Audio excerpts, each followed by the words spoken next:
So our next goal is Effigy, and it's going to cost us time. This village survived the initial destruction wrought by Kairos' Edict of Fire, but fell prey to a more insidious enemy, the wind. As embers and burning parchment scattered across the contested lands, wildfires erupted and devastated the region. Locals referred to the remnants of this town as Effigy, due to the frequent fires seen here.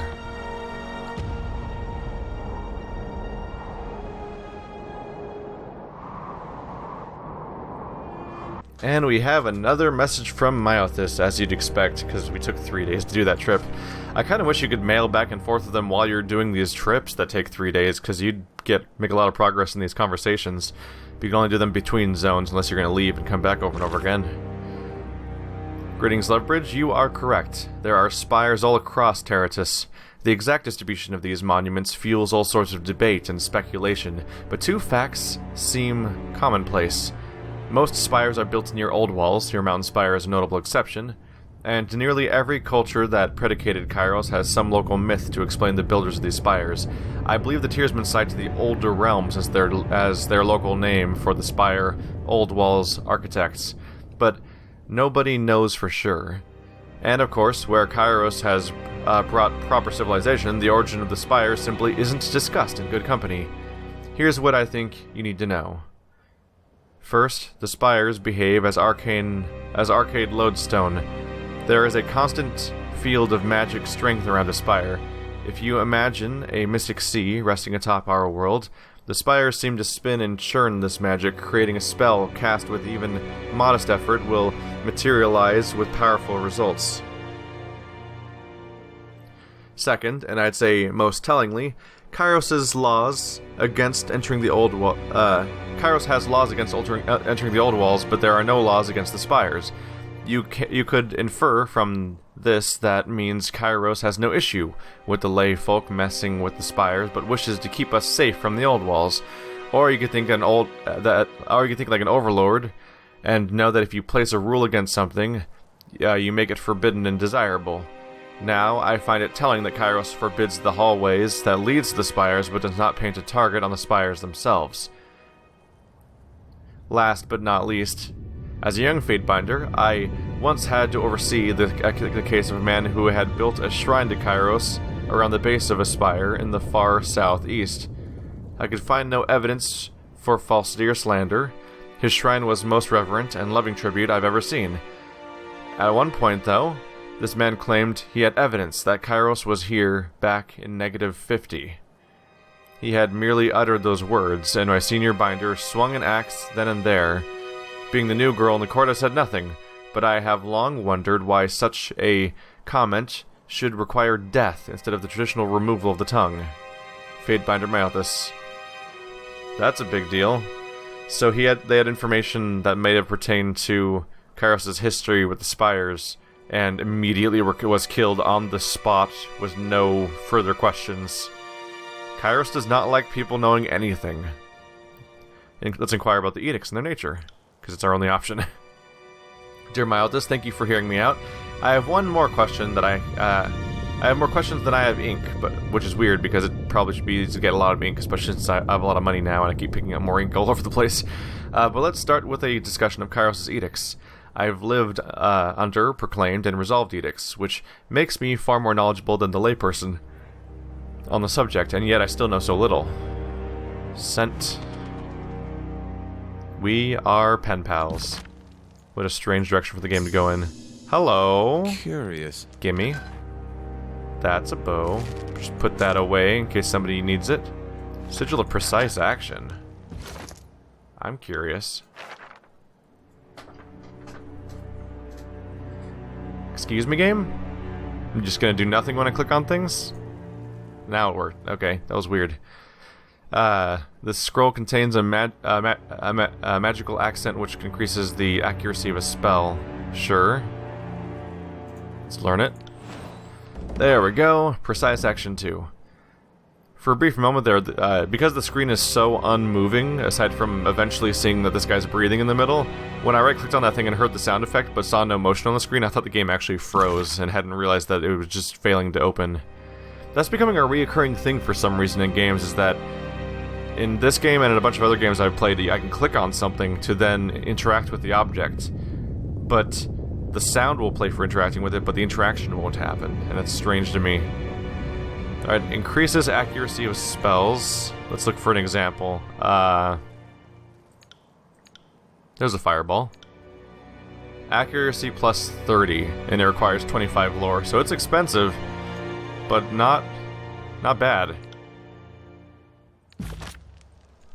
30 accuracy won't hurt. Maybe I should stealth it a little bit. Looks like there's one wild creature here, but mostly miscellaneous. Well, there's Renata. Apparently, there's no green circle, so we're not going to be playing nice.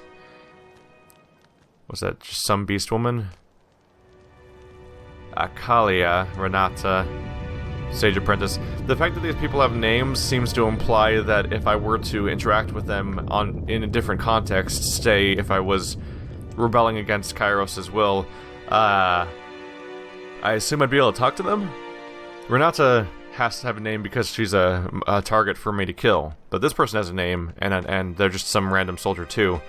Same thing goes for when I went to Lethian's Crossing, and the enemy leader had a name, whereas many times the enemy leaders don't have names because they're just miscellaneous people. So I assume that because they had a name, that in a different context I could have had conversations with that person if I wasn't on kill on sight mode. But I'm currently on kill on sight mode, so there's that. Let's see how close I can get.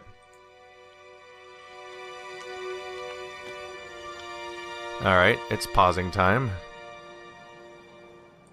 Hello, you. Just want to make that actual fight start, otherwise it's going to cancel any actions I press anyway.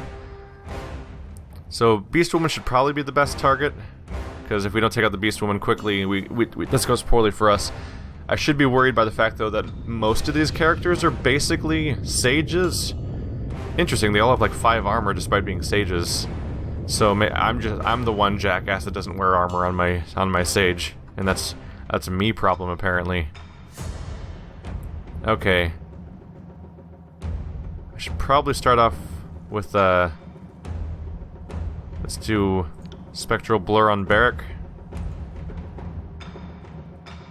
And you can do Ignite. She's trying to start Electric Jolt. I think it's already started, so I can't do anything about it, actually. But next action should be Ignite Brand on Barrack, I think. Unless... Oh, I think I might have been able to change that, actually. Cool. That'd be helpful.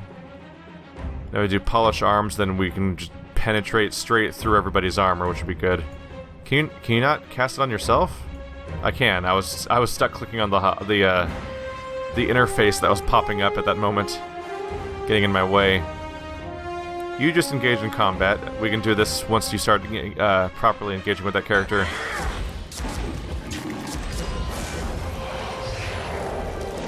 I'm amused by the idea that these characters are just popping into existence all around them because they can't see us when we're stealth, but they're all prepping their spells.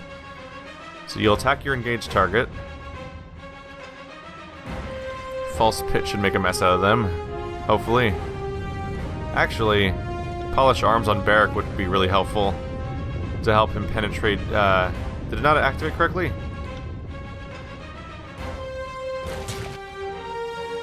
I don't think I can... Is it ignoring my input? He doesn't have Polished Arms already, does he? No, only Guy does. Why can't I click on him? Polish Arms. Barrack. It's not... It's staying in auto attack mode. Oh, there we go. Weird. I thought previously it was automatically, immediately queuing up the next skill on the screen and not doing the weird thing where it has to wait for me to unpause it. I wonder if a patch messed with something. Or I'm crazy. Ooh, spooky. Because that's a reasonable explanation too. This is a good time for AoE because they're all clustered together. Let's cast Might on myself.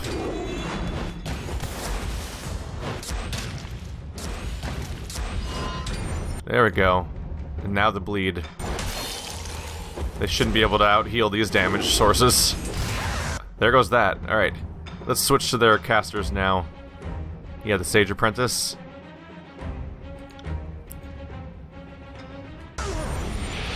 You're taking a weird path, main character. Alright, well, that happened.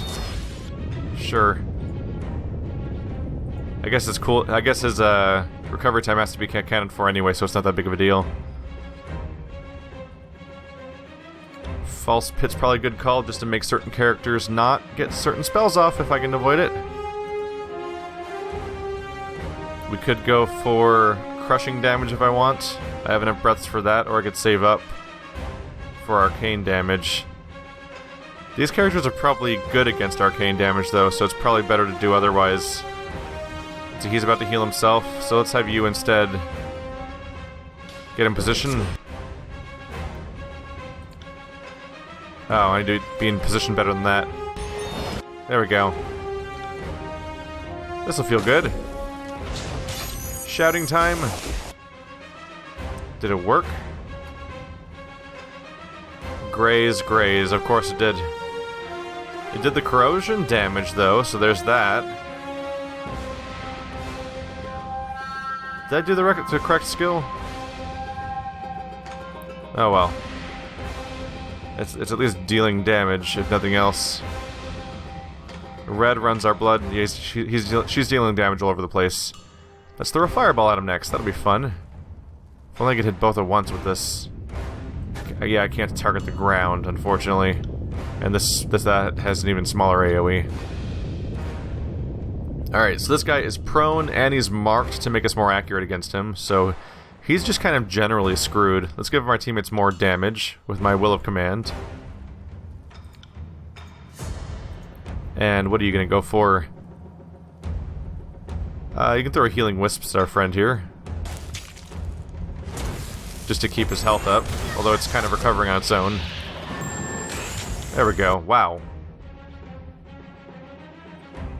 25, 17, and 25. That's a lot of health, right? I'm not crazy. That's like a lot of health. Yeah. That's actually pretty good for a ranged heal.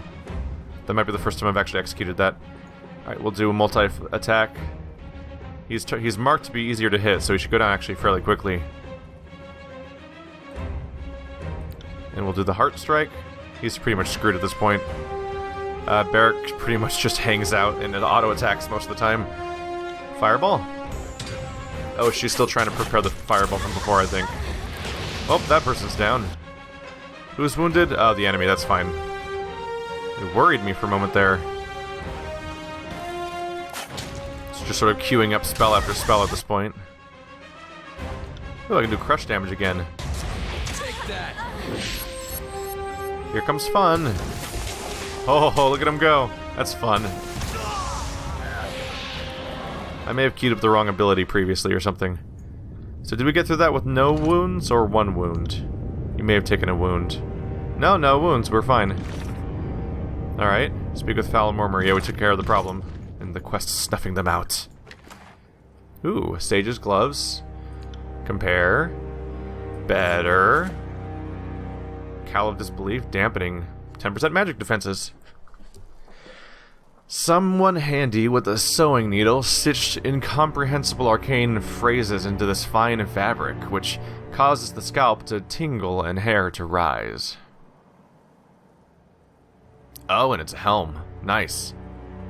Nice. So it's just generally an improvement for our Sage character. That's nice. Let's just put those on then. And now his hat's looking quite different from before.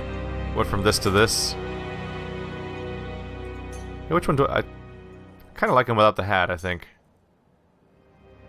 And now we're not wearing weird bloody gloves anymore. He had those on for a while. I think he came with those because his whole character's kind of bloody and patched up because he was somebody that we got off of the verge of being killed. Maybe I can get him a whole set that looks like that. Although even those are like weird, they look patched together and stitched and stuff. I don't know, that side looks normal, this side looks all stitched together and remade and weird. Alright, finally replacing starting equipment on this character. Not that he's gonna get any armor out of it. Oh wait, no, he has 4 armor? The cowl gave him armor, huh?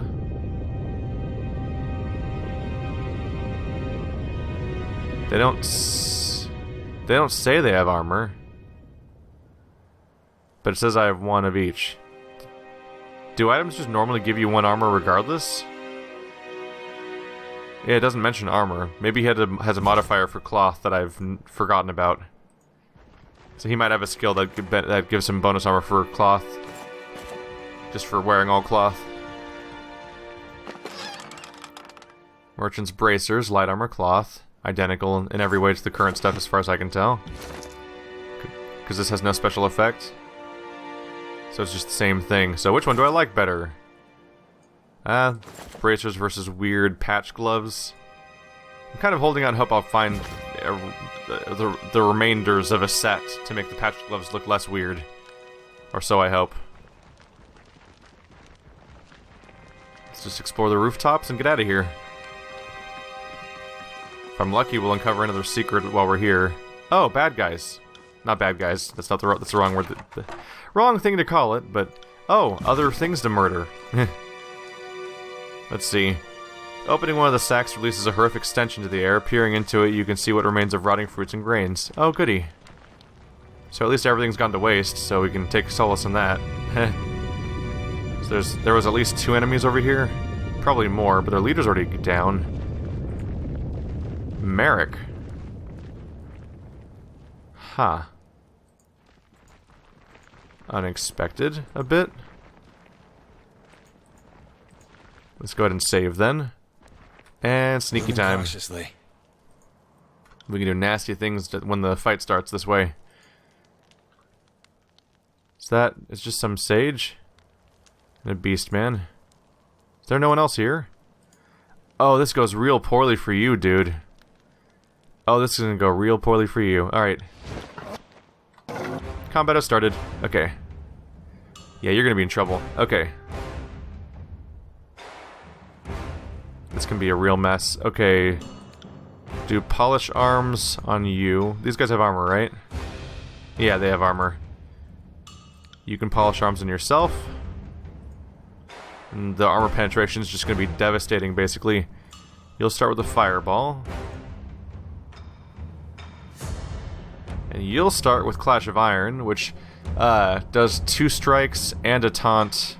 And other good news for me. This should work out. Alright, well, what the fuck was that? Icicle Storm hits virtually everyone, it looks like. Just Barrack, Siren, and Lantry. Right, because my one character's all the way in the back. Sure. But we hit them with a fireball, so he's already going to be in some trouble. Barely injured, so not encouraging necessarily. But I'll fix that. He doesn't have engagement yet, huh? That's too bad. I might as well just go for the attack anyway. Here comes the heart shot. Oh, he'll be dead now. He's gonna be in trouble when that hits. Oh, he's near death. I can't change targets. It's already happening. Yeah, he's dead now. Near death and bleeding. He should just die, right? Yeah, let's everyone change targets to this guy. New target. Because this other guy's dead at this point, and he's going to die from bleed, or from Siren singing, or from virtually anything else. Let's do a false pit. Electrocute. And, yeah, just basic attacks in your case should be fine. Yep, there she goes. And they're not going to last much longer. Beastman down! Barrack at level 10! Victory all around! At long last. I wanted something specific. What was it? Bond of Honor. Right, he's on his way to the next entire tier of stuff, more or less. Unless there was something I wanted here. Let's see. 30% chance to attack foes when engaged. Yeah, as they engage you. I think I just wanted to go further down this tree. Reduce damage on nearby allies is good. See, I got the one that makes them harder to kill. This one lets you buff an ally and share damage with them so you can defend them. Whereas this one lets you basically just charge at somebody and help them that way. They're both good. I think I want both of them ultimately. And judging by the fact that I'll need 2 points to get to the next tier, I might end up getting both. Unless I want this thing. Oh, augmented Clash of Iron to give allies within 10 meters 2 armor is also not a terrible idea. There's a lot of things I like in this. Movement speed at the start of combat. There's a lot of good things here. Let's see. One thing is that Bond of Honor is good for catching someone's attention, for defending a specific ally, but Defender's Charge might be really useful just for actually getting enemies off of my ally. So I think I want Defender's Charge. Where do we go here? Hit points, perhaps, again? It's possible. Though accuracy is kind of a big deal for making my attacks actually work correctly. But those hit points, though. They'd give me another 10 hit points in this case. Accuracy may be the right call. Although might helps basically all of my stats. So that's not ignorable either. That they basically help every stat I use for combat, while helping technically my defense and my attacks and everything else. Yeah, I'll put a strength into my point to might. And now that he's level 10, I get to train stuff back at home. And also the 10, because of the font size I'm using, doesn't fit within the circle correctly, which is pretty funny. Well, there's that. You get a nice round number, dude, and you get your temporary buff for being in level up mode. Oh. Sage's Gloves, these ones are crap. Beastman Claw. These are identical. And that's some crappy axe I don't care about. Apologies, but I can't do that. Oh, there's something. Merchant's Boots versus the Coward's Contingency. I'll double check what that is in a moment. Opal. Okay, so he's got some sort of cool boots, doesn't he? 50% bonus movement speed while he has wounds. Okay. Bonus movement speed is good for running away, sure. The alternative is 1 disengagement defense and 1% deflection all the time. So do I go for the passive, or do I go for the nice static effect? Yeah, mixed feelings there. Where is his disengagement defense at this point? I don't even know where that would be hidden on this kind of thing. Deflection's 14%? Erasing that doesn't hurt.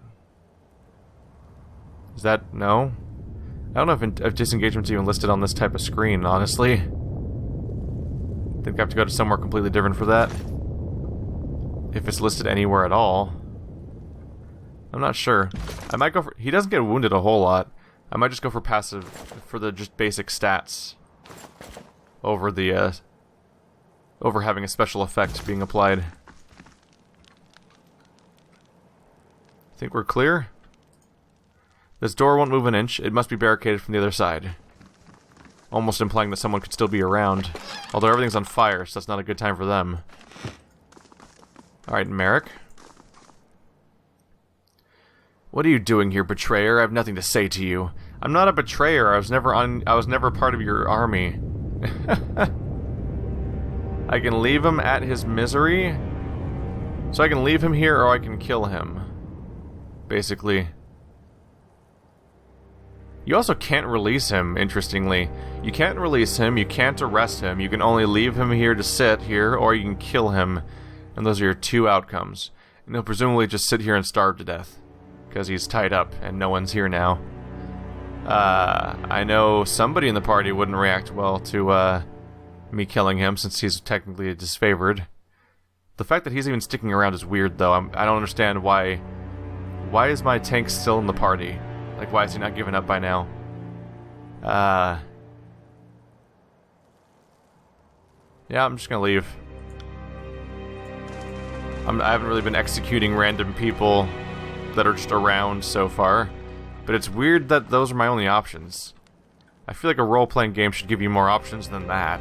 Because otherwise it's just kind of unsatisfying when you're like, I guess I'll leave now, bye! Without doing anything. I'm gonna go off to the mountain spire.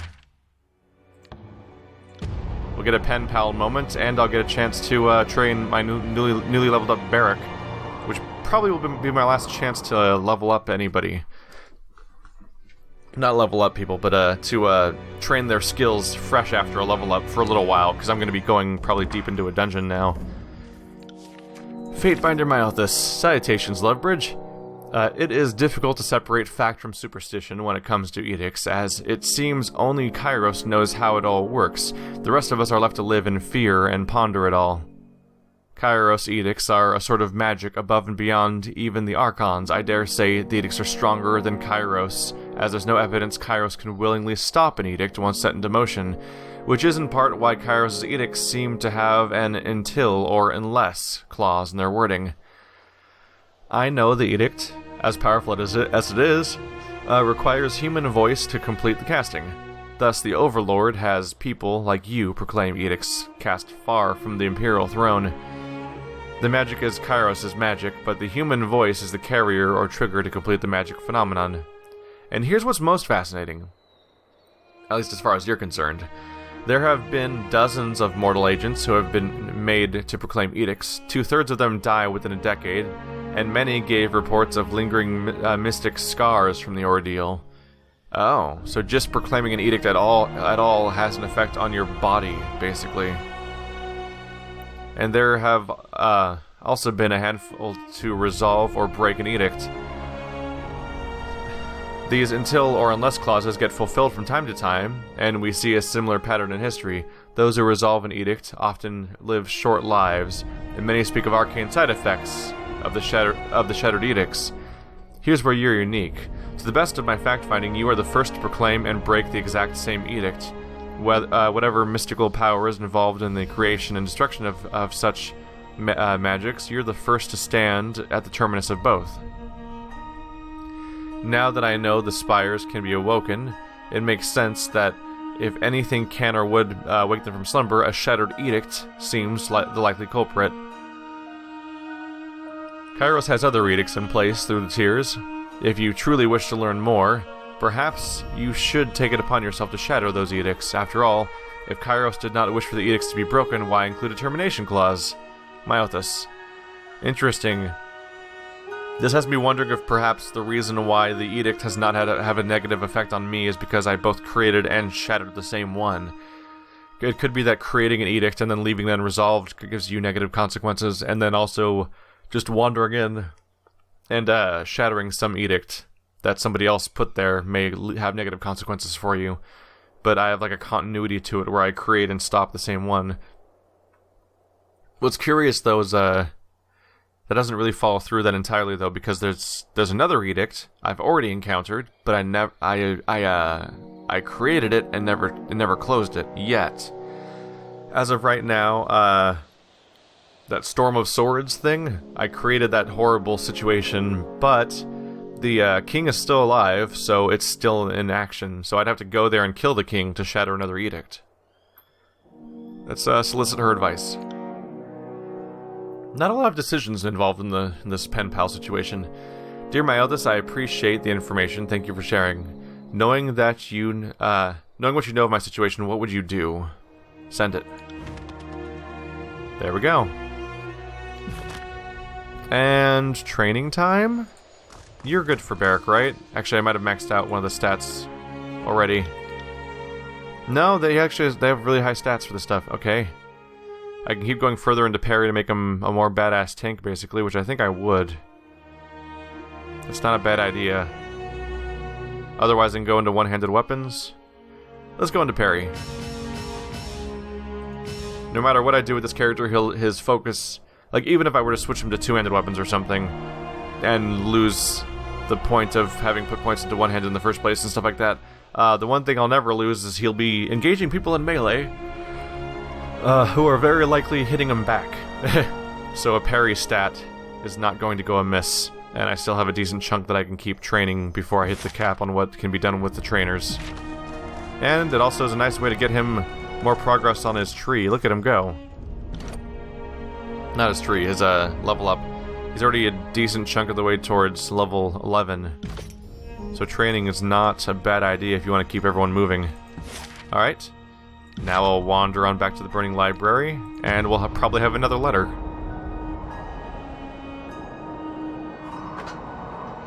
We're on our way in. So this will be probably the last episode before we go inside. And we have mail, of course. Tune on to Favor 1. So you... They have a check here to see whether or not you have one favor or not? Because obviously I have more than 4 favor. This is Tunon's favor, right? Yeah, not just this specific character, because they tend to share a symbol. Huh. Yeah, it's odd. They check to see if you have 1 favor with him. So I guess that if you've totally betrayed everyone and destroyed any scrap of favor, period, then you wouldn't be able to go do this. But I can, because it's no big deal, because it's only a check of 1, and I'm on my way to 5. Lovebridge? Based on what you've told me, it seems a stretch to believe these events are mere coincidence or circumstance. Kairos' Edict of Execution was set up for someone to claim Ascension Hall. To think that Kairos did not know what would happen is a massive underestimation of the Overlord's long view. You have been thrust into the arena of the mighty. Your options are retreat into obscurity, suicide, or rising to the occasion. I suggest the third option. If I were you, I would use my connection to the spires to see if they will at all awaken to my presence. Every tiersman sees the spires on the horizon. If they know you are the master of the spires, they will see you each time they look at the sunrise or sunset. Foster a reputation for power. Make others fear you. This is what I've seen Kairos and every living archon do for as long as I've lived, and there's reasons for this. There's the practical case that power and reputation insulate you from threats, but there's the lesser-known element that I can't prove, but I know with my heart to be true. The fear and love of others will strengthen your magic. That's shown by the fact that this stuff's on the screen constantly. This last part I've inferred from my discussions with Blade and Mark. In the few times he has spoken of his gruesome work of slaying those who might rise to threaten the Overlord, he has hinted that it's easier to kill the rogue elements before they become famed and fearsome. In my lifetime, I saw Graven Ash change from an unknown militiaman to a fearsome general, and I can assure you he did not have the power to shield his warriors in those days when he was without the title or reputation. The Archons will never, ever discuss the origin of their power because such knowledge might be used against them, but I have known all the Archons to be obsessed with the presentation of power. So this game, in this universe, it's not just a reputation meter. Your reputation meters actually are literal power meters that actually exist, which contextualizes why we have a power meter that's also shown on our character sheet on top of that. Your connection to the spires will all but guarantee the Archons will want to control and destroy you. It's a question of if, not when. Does that include Siren then? She's an Archon, and a party member. Start thinking and acting like an Archon. As far as I'm concerned, you are an Archon, the Archon of Spires. We are quick to place labels on powers we easily spot. History is replete with Archons of fire and ice. It is foolish to think that there must be a word for a thing before an Archon can control it. Other way around, the Archons show us what is possible, and we must step to their dance. Maeothis. I can ask about Kairos' wrath, Blade and Mark's killings, or about the Archons and how they've risen to power. That's the most logical follow-up, I think, of this particular thing, because that's my immediate follow-up and the path I'm going down, but Blade and Kairos will be important too. Oh. Maeothis, I appreciate the insight and I'm honored by your vote of confidence. Your missive made mention of Graven Ash and how you've known of him since before he wore the title of Archon of War. Can you tell me more about what you observed of his rise to power? If I am indeed an Archon, it's safe to say I wasn't born knowing what I can or can't do, and it stands to reason I might learn something from the stories of other Archons. Lovebridge. Interesting. Yeah, there should be good follow-up there for sure. Also, I'm being very polite with all these all these missives. I assumed that the way I interact early on must color the way I interact from that point on. Or maybe other ways of responding could have cut off the interactions altogether. I'm not sure. We're sending it. And that might be the last one we get till I finish the Burning Library situation. Okay then. I got it. Where's Murmur? There he is. Fatebinder, have you managed to spill Renata's guts yet? Yep. 400 rings, and favor with the Scarlet Chorus. How's that doing so far? Decently alright, considering they're Our current allies? They really don't have a great relationship with them. Probably because I always piss off their leader, but he's a dick, so fuck him. We can continue our work in... Oh, good. Kairos knows we didn't need her on our tail. The chorus rewards those who serve. We can continue our work in peace now that Renata will no longer be bothering us. Hey, I leveled up just now. Crap. I wasn't really planning on leveling up another character, but I might want to take care of that now rather than later. Either way, I want to level up the character. I definitely want this one. So I also get access to a resurrection thing, but I also have resurrection items in the party, and a character who can cast resurrect, so having one more character with resurrect's not the biggest deal in the world, but I will want it, because it's useful. But Killing Rush. Every time somebody in the party kills any enemy, the entire party gains 6% health. That's kind of a big deal. That means when you're fighting 4 enemies over the course of the fight, the first 3 kills will generate an 18% health heal for your entire party. So it's like your entire party almost gets like a passive increase in health in a way. And that's not bad. So that's what I'm going for first. Always a toss-up between accuracy and might with this character, but I could go into even things like health and stuff like that. But he's just such a good offensive character that I think just pumping this up more and more will not hurt. Also, I'm going to hit the cap soon, I'm sure, on how much I can increase might before the point cost goes up more. And at that point, I'll probably be more interested in leveling other stats than pushing further into that specific one. At that point, I'll probably go further into accuracy. I don't know if I'd go into... I might go into wits to help with my spell strength, but probably mostly accuracy and vitality. Actually, probably mostly accuracy and quickness like I have been so far. Yeah. The Fatebinder in particular is very heavy on skills, so reduced ability cooldowns would definitely help.